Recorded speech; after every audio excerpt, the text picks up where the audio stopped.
اعوذ باللہ من الشیطان الرجیم بسم اللہ الرحمن الرحیم رب اشرح لی صدری ویسر لی امری واحلل عقدۃ من لسانی یفقہوا قولی۔ 15 صفر المظفر، اسلامی تاریخ، قارون اور اس کی ہلاکت۔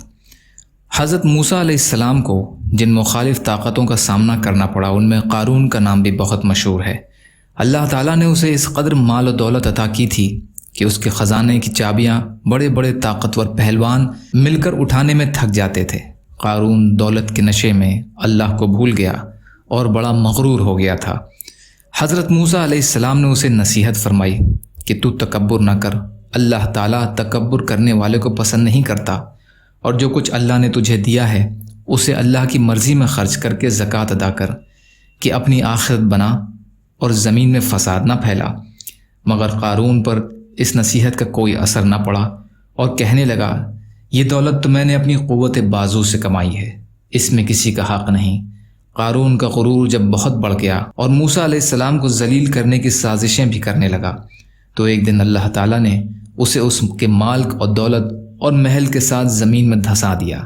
اللہ تعالیٰ کے اس عذاب سے اسے کوئی بچا نہ سکا۔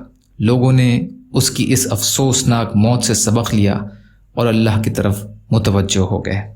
اللہ کی قدرت چمکدار لال، جسے مڑی بھی کہا جاتا ہے۔ اللہ تعالیٰ نے انسان کے اجری دشمن سانپ جیسے زہریلے جاندار میں یہ خوبی رکھ دی ہے کہ وہ گندی ہوا اپنے اندر جذب کرتا ہے اور صاف ستھری ہوا خارج کرتا ہے۔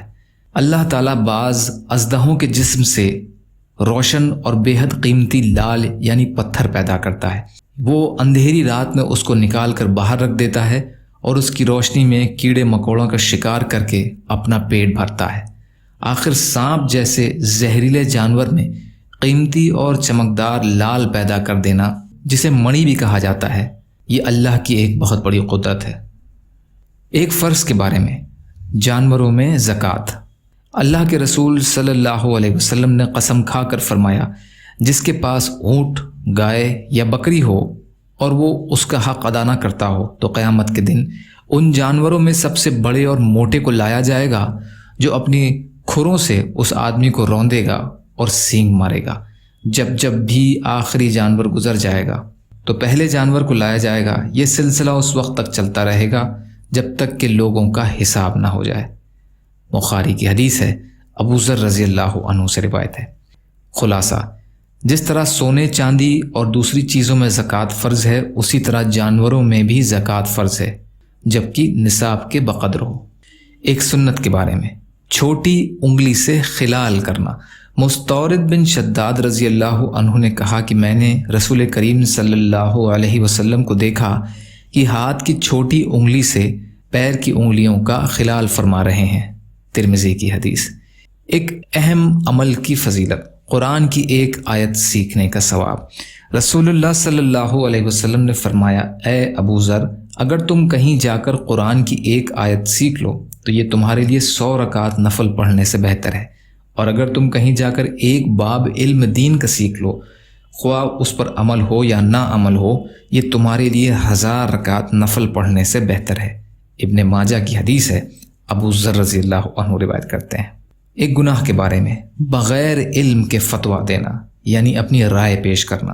رسول اللہ صلی اللہ علیہ وسلم نے فرمایا، جب دنیا میں علماء باقی نہ رہیں گے تو لوگ اپنا سردار جاہلوں کو بنا لیں گے، چنانچہ جب ان سے فتویٰ طلب کیا جائے گا تو وہ بغیر علم کے فتویٰ دے کر خود بھی گمراہ ہوں گے اور دوسروں کو بھی گمراہ کر دیں گے۔ بخاری کی حدیث ہے، عبداللہ بن عمرو بن عاص رضی اللہ عنہ سے روایت ہے۔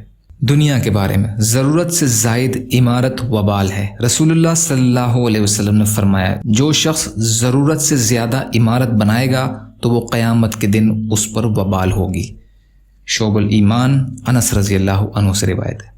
آخرت کے بارے میں، اہل جنت کا استقبال۔